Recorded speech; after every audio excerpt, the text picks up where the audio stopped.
Hey guys, welcome back to my video. I hope you're having a great time, enjoying the summer. I always start with something around the weather. So in today's video, I'm talking about love, how Neville Goddard manifested his wife. But before I read a lesson on this topic, I would like to say a few words so why this topic? Because here is Neville explaining how he manifested a specific person. And manifesting a specific person is one of the most searched topics. Whether if you like search it online, in interaction with one-on-one with people, this is one of the topics. And I would like to, it's not something that I'm personally like most, that I would encourage you to go this path, because his specific story is different than most of the stories. Most of the stories that I encounter are something like this. I would like, so Sandra, how do I manifest a text from a specific person? My ex, my half ex, we don't know where we are.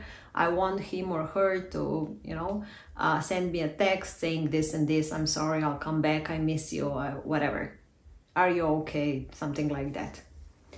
And what I would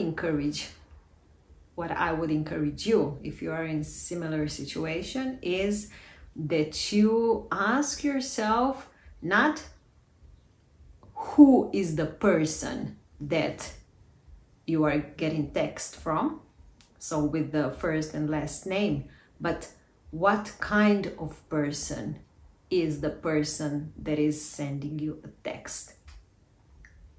Because you can always get back to a lousy relationship with the same person, and you will get what you wanted. You wanted that specific person, so don't complain. Whereas if you get clear, what kind of person do you want to be in relationship? So I will think, how does this person treat me? How does this person talk to me? How does this person express her or his feelings, thoughts, emotions? This is very important that our communication is clear, because we are not walking around with displays on our forehead and reading. You cannot read from my forehead how I'm feeling, what I want. And this is many times the case in personal relationship. Mostly, I have to say, with the women. Women would expect for a man, for a guy, to know what she wants. Oh, he should have known by now. His brain operates differently. So tell him nicely, from first person, express yourself. There's always ego here involved. Why? If this person is really important to you, if this relationship is really important to you, if your relationship with yourself is really important to you, I always say one of the first principles is that I'm clear in communicating myself. What is my desire? How I feel, how I felt, how I would like to feel. Okay? So, yeah, I would think about those things. What is this person, I don't know, doing in his or her free time? Is he or she reading? What are the books that he or she is reading? What kind of music or movies is she or he listening and watching? you know, I would be thinking about the person and then imagining, you know, being in a relationship with such a person. And I wouldn't care about the name.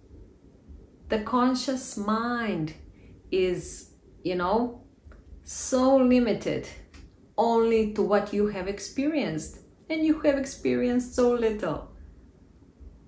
You know, conscious mind is 5 to 7% of the whole mind. So there's like 93% of untapped potential.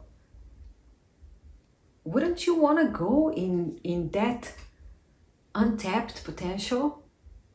Can you even like comprehend what are the possibilities that are there?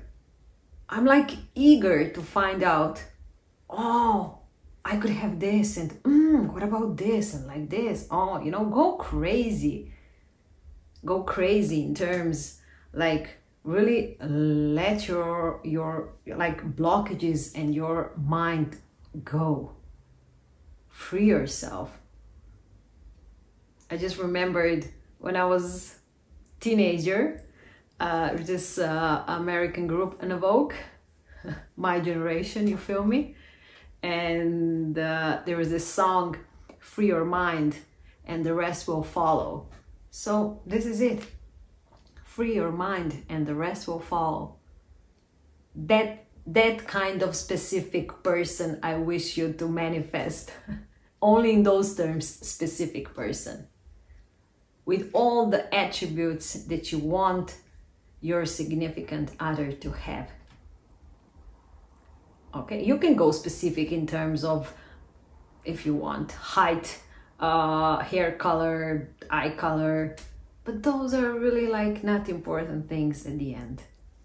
Okay, so I'm gonna read from Neville's Brazen Impudence lecture, and this is how it goes. I will now share with you a very personal story. I tell it to illustrate the principle by which I operate. Society at the end blamed this lady for what she did, and she paid the price. And you will see which lady in the story. But I was the cause of her misfortune, and I'm not going to justify my story. And if you can't take it, then I'm sorry. When I first told this story on his seminar, one lady was very upset, and I regret that.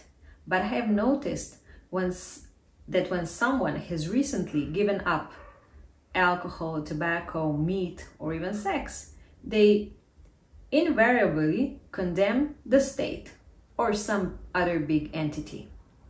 They feel too close to it to feel secure. I'm not saying that this particular lady had a similar experience where she was the victim. I'm only speaking of a principle that I'm using. Now here is my story. When I decided to marry the lady who now bears my name, I applied this principle. At the time, I was terribly involved. I had married at the age of 18 and became a father at 19. We separated that very year, but I never sought a divorce. Therefore, my separation was not legal in the state of New York. 16 years later, when I fell in love and wanted to marry my present wife, I decided to sleep as though we were married. So why? I think it's in the story. While sleeping physically in my hotel room, I slept in my imagination in our apartment. She on one bed and I in the other bed next to her.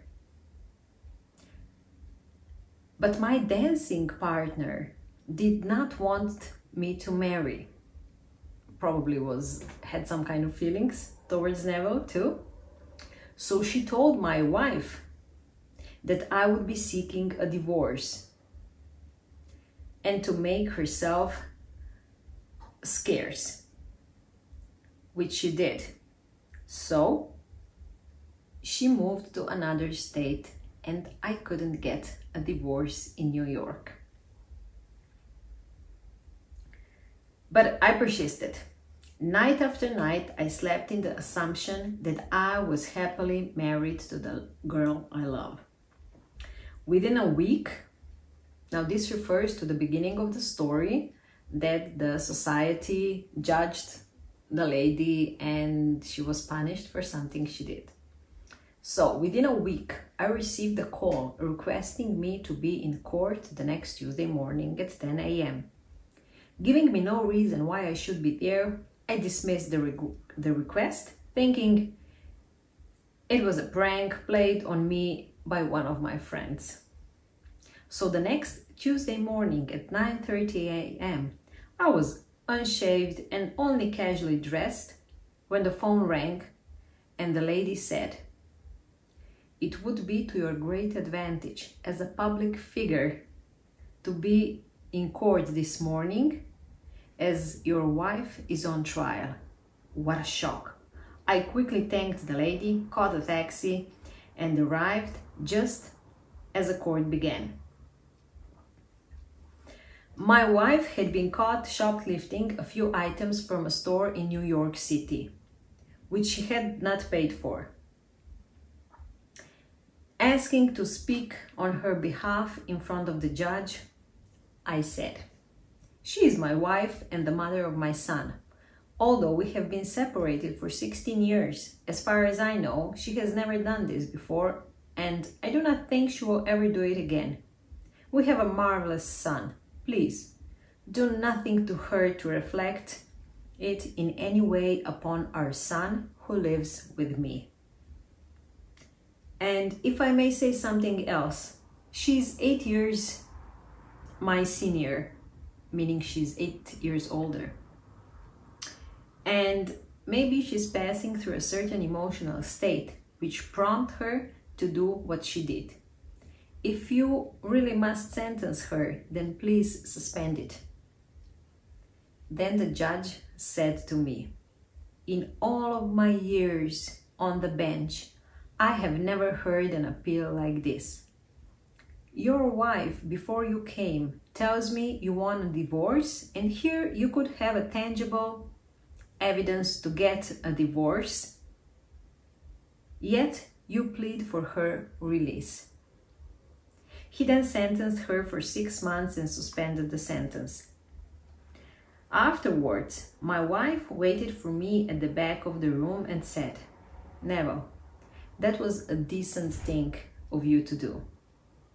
Give me the subpoena and I will sign it. I will sign the divorce." We took a taxi together and I did that thing which was not legal. I served my own subpoena to my wife and she signed it. Now, who was the cause of her misfortune? She lived in another state, but came to New York City to do an act for which she was to be caught and sent to trial. So I say, every being in the world will serve your purpose. So even if in the end you will have to say, "Father, forgive them, for they know not what they do," they will move under compulsion to do your will, just as my wife did for me. I tell this story only to illustrate the principle. You do not need to ask anyone to aid you in the answer to your prayer, for the simple reason that God is omnipotent and omniscient. He is in you as your own wonderful I amness. Everyone on the outside is your servant, your slave, ready and able to do your will. Okay, so this story for 2 reasons. First, I explained, because many times in questions around love, people would say, yeah, but Neville manifested specific person, his wife. Yes, it was the same desire on both sides. In between, there were some kind of legal obstacles. And here is the principle, how he managed to overcome those obstacles. He did not go and, look for a lawyer, how to deal with this thing. No.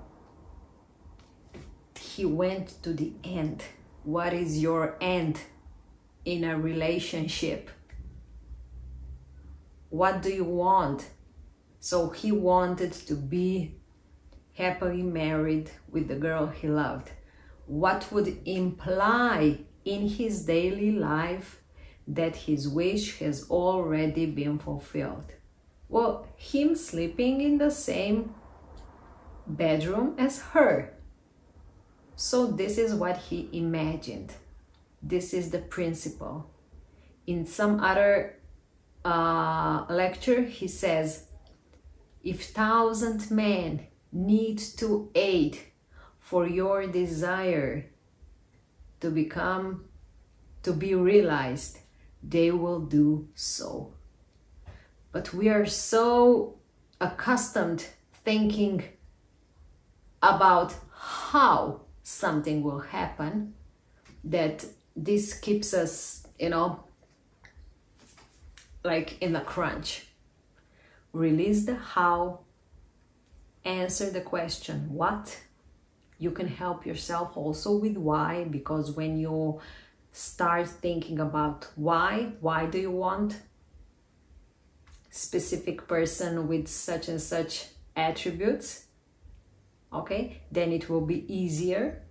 And then go to the end and just assume the feeling of the wish fulfilled, not bothering how that desire will come to realization. Okay, so I hope you get some value from this video. I will appreciate leaving any comments on this topic. I love reading your stories, your examples. Also, this is always very helpful for other people in the community who are maybe just like, starting applying these teachings, principles. So yeah, share with us. The more of us, the bigger the community, not just this community, but in general, who is like taking in charge its own life, the happier planet we're gonna have. So enjoy your day, and I'll see you in my next video. Bye.